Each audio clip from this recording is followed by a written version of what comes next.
Hello students, today we will discuss a very interesting topic which is called tunnel effect. Now we know that if we have a barrier like this, if the energy of the particle is lower than the barrier, then classically the particle cannot go on this side.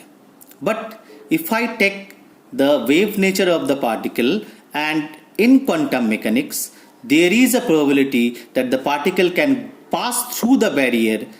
Though its energy is lower than the barrier energy, it can be on the other side. This effect is called tunneling.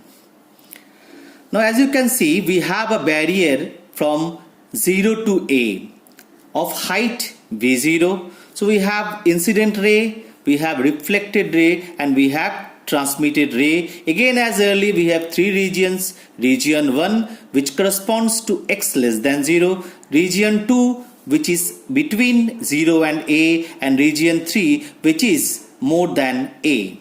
Now if it is a scattering state, energy is higher than the barrier, then of course the particle can go above the barrier. So we will not discuss that part, rather we will discuss that case where energy is lower than the barrier potential and the particle can tunnel through the barrier. So let us start with bound state. That means energy E is lower than the barrier potential V0.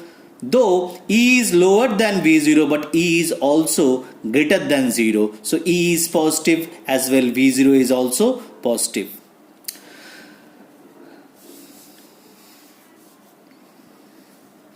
So this probability of crossing the barrier is called tunnel effect. So we start with the Schrodinger equation.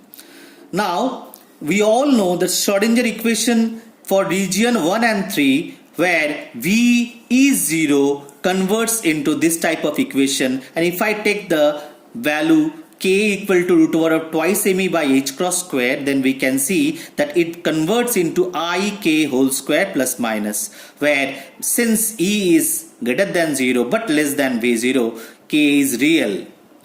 So we have the solution of psi in region 1 as an incident ray with Ik and a reflected ray with minus Ik. Similarly, for region 3, we have f e to the power ikx as a transmitted ray and g e to the power minus ikx, though is a solution, but it is a reflected ray, which is not possible because no ray can get reflected from infinity. As such, we should consider g to be 0, and if g is 0, then our solution in region 3 converges to f e to the power of ikx. Now we will go forward.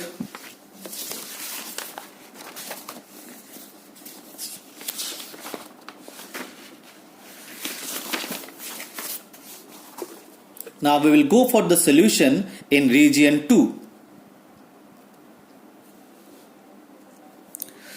In region 2, we have d2 psi dx square equal to E, and V0 is there, so it becomes E minus V0. Now you can understand that being a bound state, E is less than V0, so we'll take it as V0 minus E. So now let us take another constant beta, where beta is equal to twice m V0 minus E by h cross square. Now since V0 is greater than E, we have the quantity here, a real quantity. So beta is real, and as such the solution is no longer an oscillatory solution, but it is an exponential solution like this.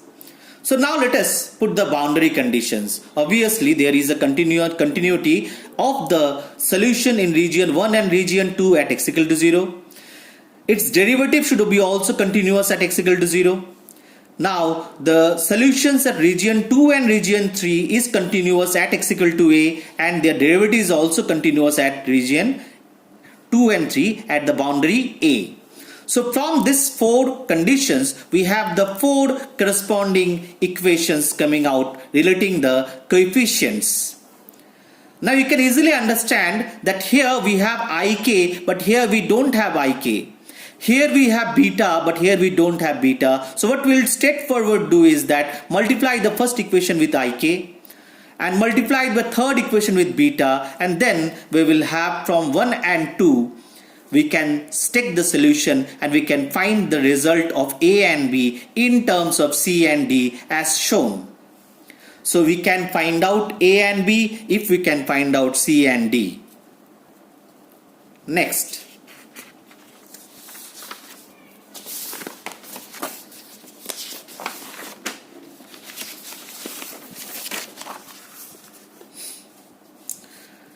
Next, let us take equation 3 and 4. So from 3 and 4 we have multiplying by beta, we have this, and as such, taking the solution, if I add and subtract them, I can have these two equations. So I can get C and D in terms of F.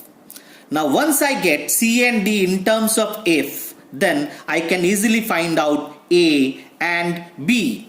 But here we are not concerned with B because we are trying to get the value of tunneling. Tunneling means the coefficient of F by the coefficient of A and its square. So we will try to find out F in terms of A. As such, we have put the value of C and D in the expression of A.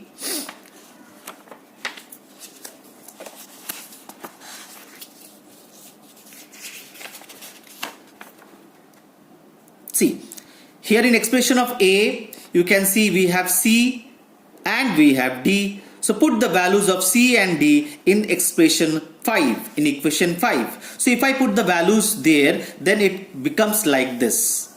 So if I take the commons, if I take this as beta plus ik whole square, this as beta minus ik whole square, if I take the square, then it converts into this. Beta square plus ik square means minus k square plus twice ik beta. Here also beta square minus k square minus twice ik beta. So if I put it like this, then if I take beta square plus k square as common, this first part is there and the second part is there. So here you can see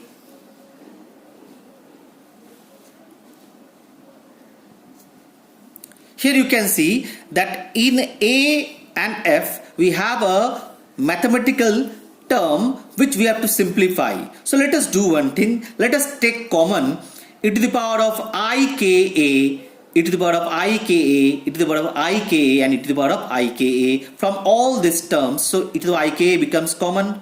Let us take twice ik beta as common. So here in this term we will only have e to the power of minus beta a minus e to the power of beta a by 2. Here we will have e to the power of minus beta a plus e to the power of beta a by 2. But since beta square is less than k square, we will convert this into k square minus beta square, and here this will become minus and this will become plus. So let us do it.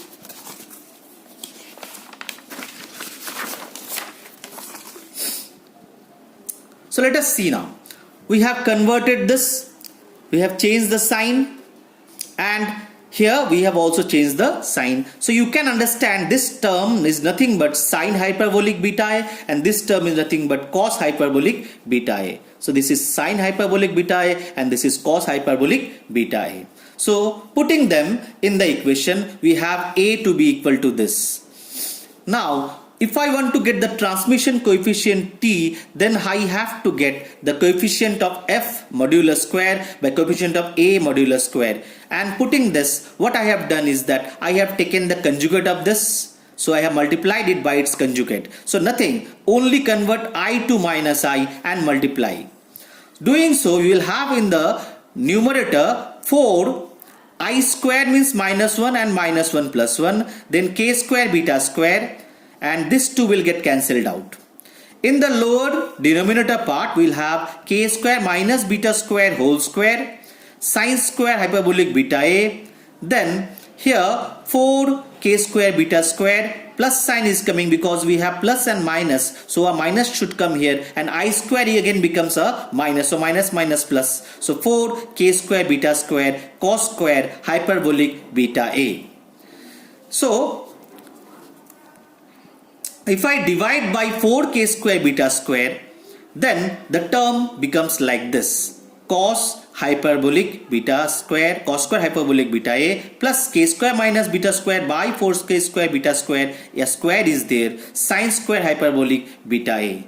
Now we will see what will be the effect then.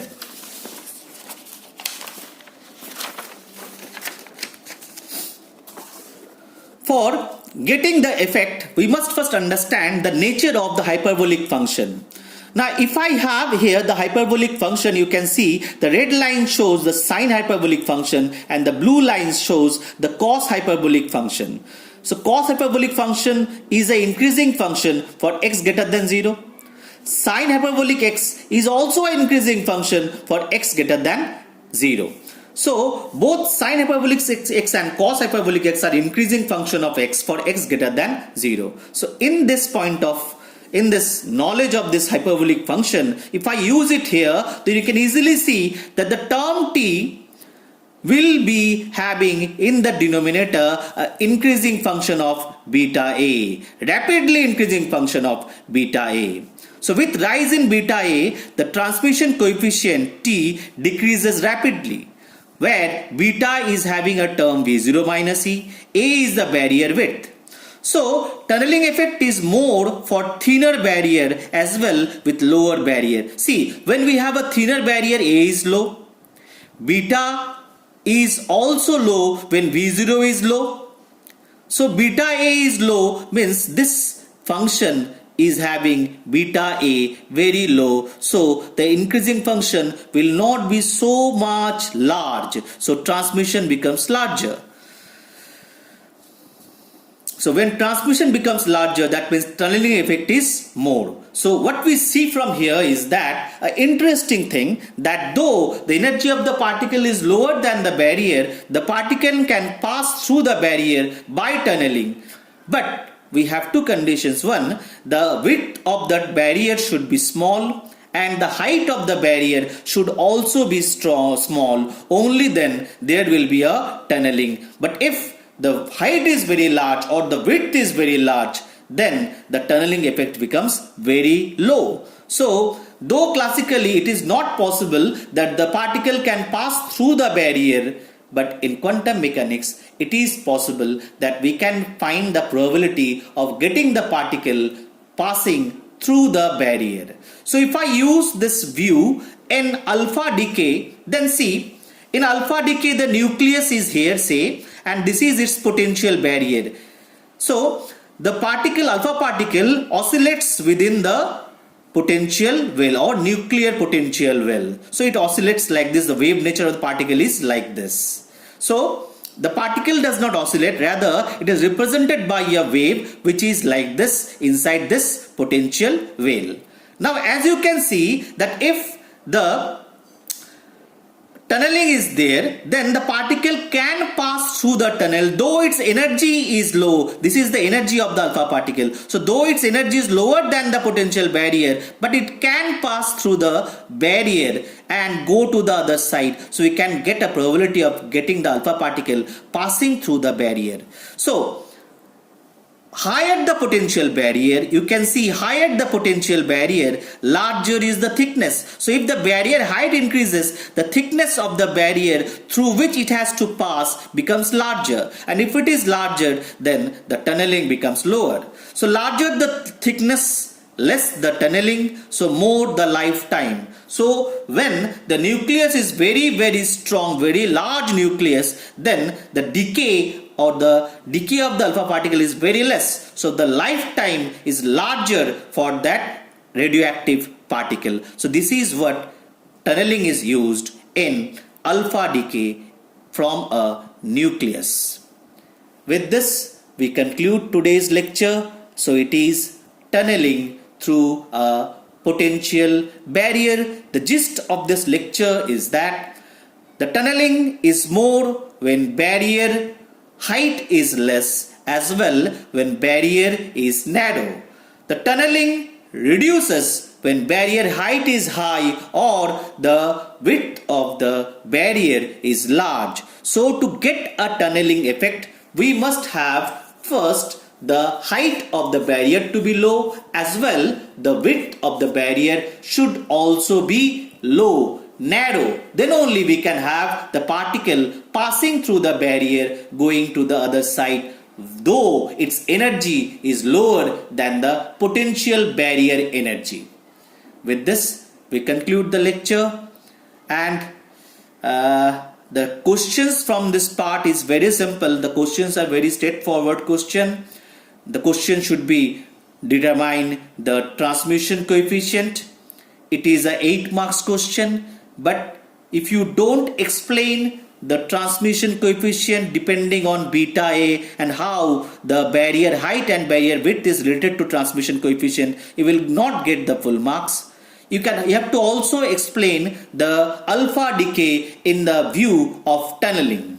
So you have to use tunneling effect in alpha decay to explain alpha decay for a strong nucleus, for a small nucleus.